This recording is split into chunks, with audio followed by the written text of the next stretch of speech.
The Barracuda hovered motionless in the narrow channel, her long silver body cutting a still shape in the water as she waited for a familiar signal, the gentle backward pull of the outgoing tide.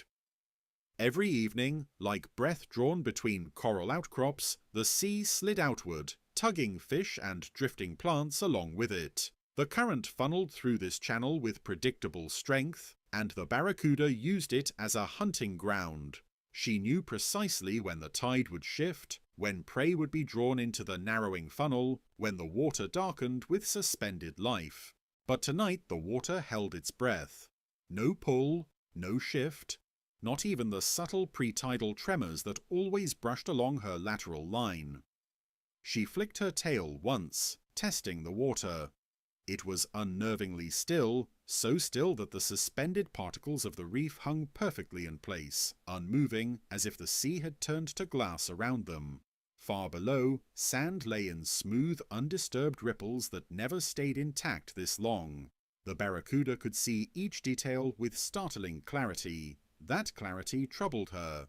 She turned her head slowly. Small wrasses drifted near the coral shelves, hovering uncertainly in place. They looked around constantly, expecting the first push of water that would sweep them into their nighttime shelters.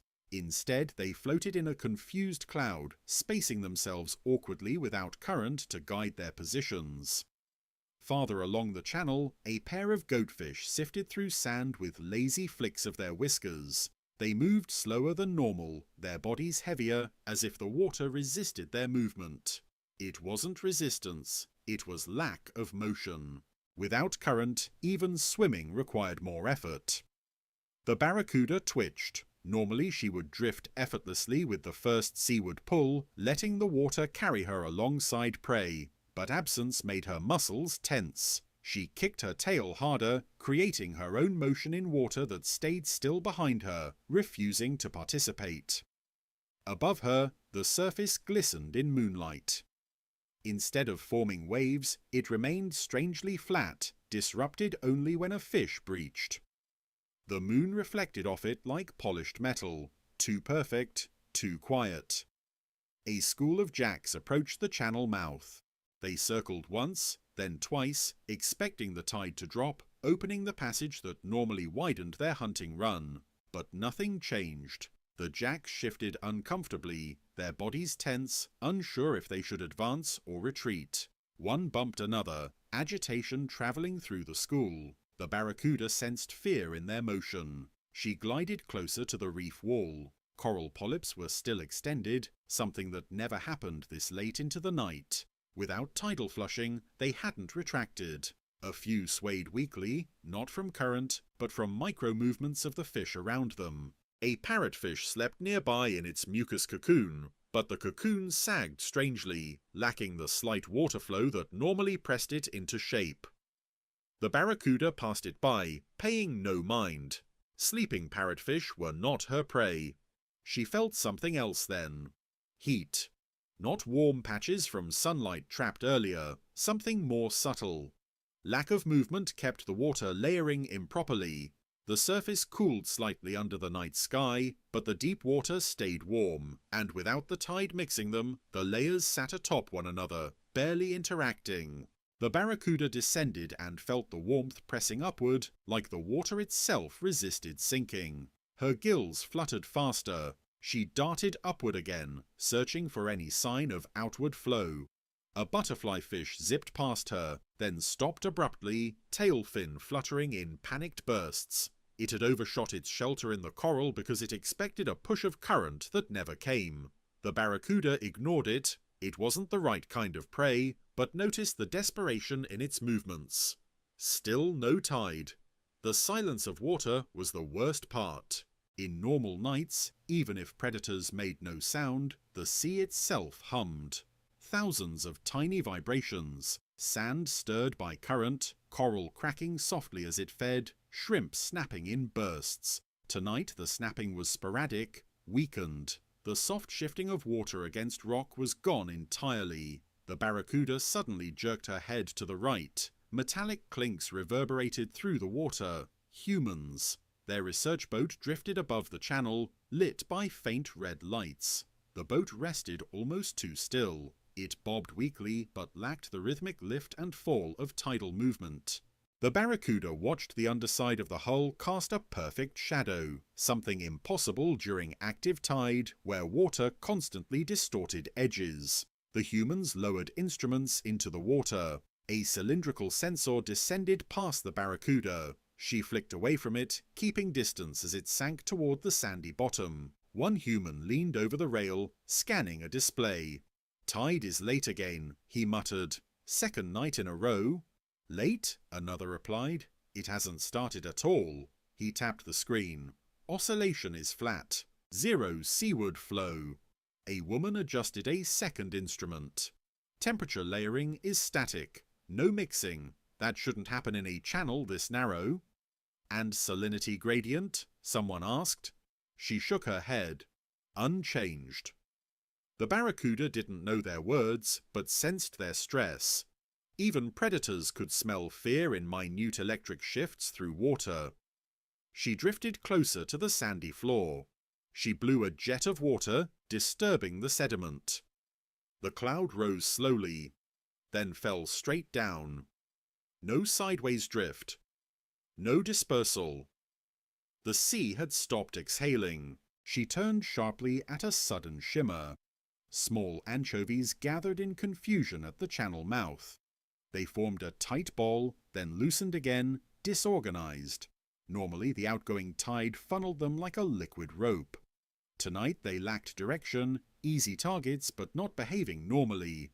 The Barracuda lunged forward out of instinct, but halfway through her strike she hesitated. The anchovies didn't react fast enough, as though waiting for a cue that never arrived. She snapped one out of the group but felt no satisfaction. The water was wrong. The silence was suffocating. A shadow passed overhead, a reef shark, gliding along the channel. But even the shark looked disoriented. It moved too close to coral, fins scraping rock. Without currents carrying scent, the shark swerved clumsily, struggling to find prey. It turned abruptly and swam deeper, tail sweeping large, slow arcs. Still the water refused to shift. Deeper in the channel, the Barracuda saw something more troubling. The soft corals drooped, not from damage, from stagnation. They hung like wilted plants, unable to filter food particles because none floated into their branches. The Barracuda swam closer to the wall. She sensed micro-vibrations from her own movement reflecting oddly, not bouncing outward, not scattering, more like being swallowed by the thick stillness. Then, high above, a researcher spoke again. "The tide cycle didn't fail," he said quietly. "It's paused." "Paused how?" the woman asked. He exhaled. "I don't know, but if it doesn't resume soon, oxygen levels will crash." The Barracuda didn't understand oxygen either, but she felt the water heavy with stillness, lacking something invisible but vital. She hovered again in the center of the channel. Nothing moved. Nothing pulsed. Nothing lived with the rhythm the sea always had. If the tide did not pull away tomorrow, or the next day, or the next moon, the corals would starve, the fish would lose their migratory cues, the predators would hunt blind, the reef would stagnate, and the channel, once alive with currents, would become a valley of trapped, motionless water. And the Barracuda, hunter of flow, ruler of channels, would drift in a world where the sea forgot how to breathe.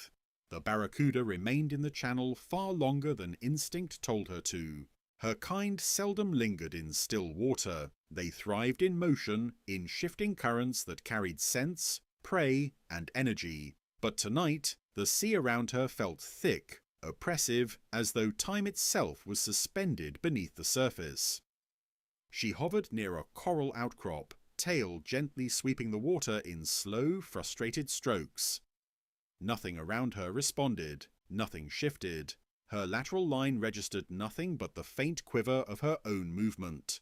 No outward pull, no pressure change, no tidal whisper rising from the deep. She angled her body downward. The deeper water should have been cooler. Instead, it radiated warmth that had no place in the nighttime sea. She swam lower, searching for the cold she depended on. It didn't come.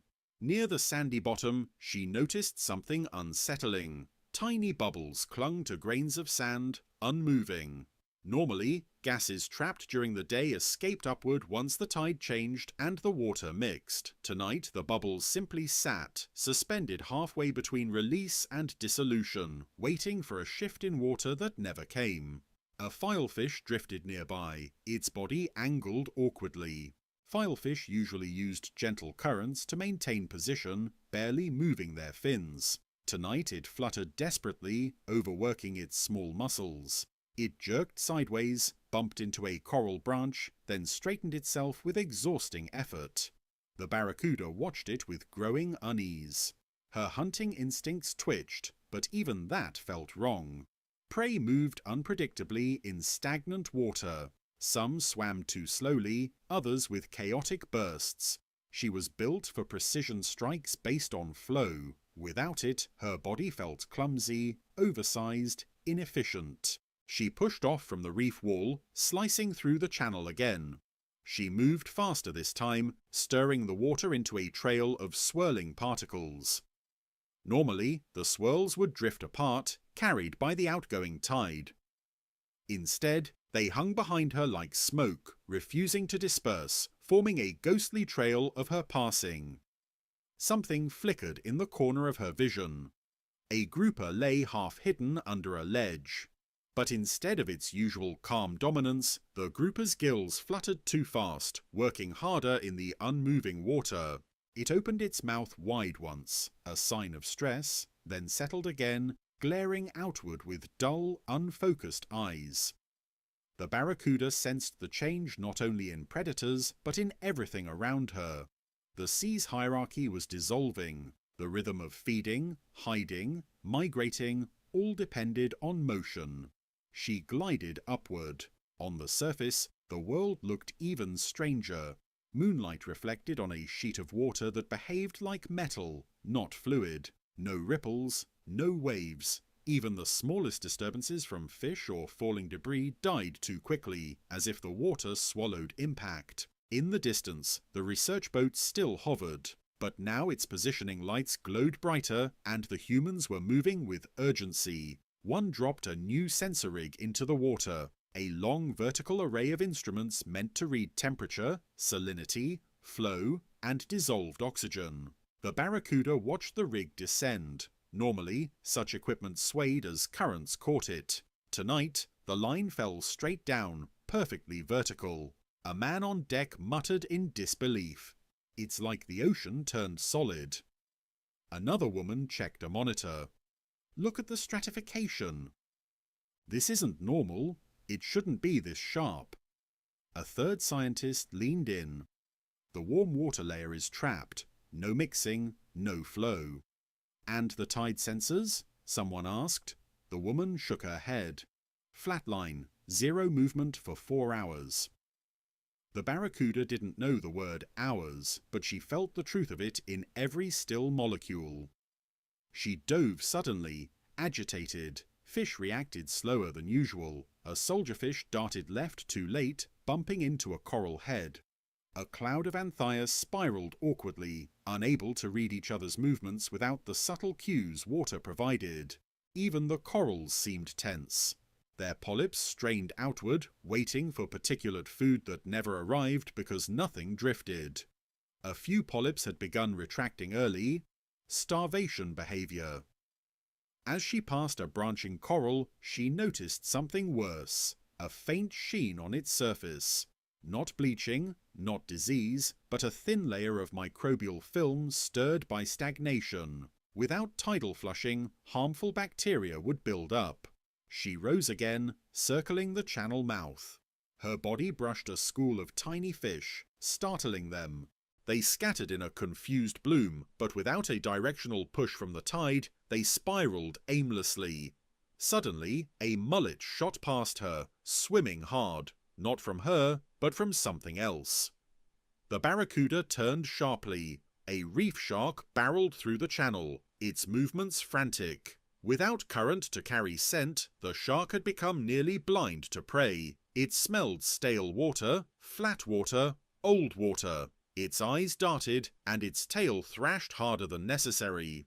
The barracuda waited motionless as the shark passed. She felt the vibrations from its tail fade too quickly, absorbed by the stagnant sea. She turned toward a ledge where she often waited for the tide to flush prey toward her. Tonight, the ledge was barren. No small fish gathered. No eddies formed. The ledge had lost its purpose. The sea no longer operated on rules she recognized. She drifted downward, seeking instinctive comfort in deeper water. But as she approached the bottom, she sensed something new, a faint heaviness in the water.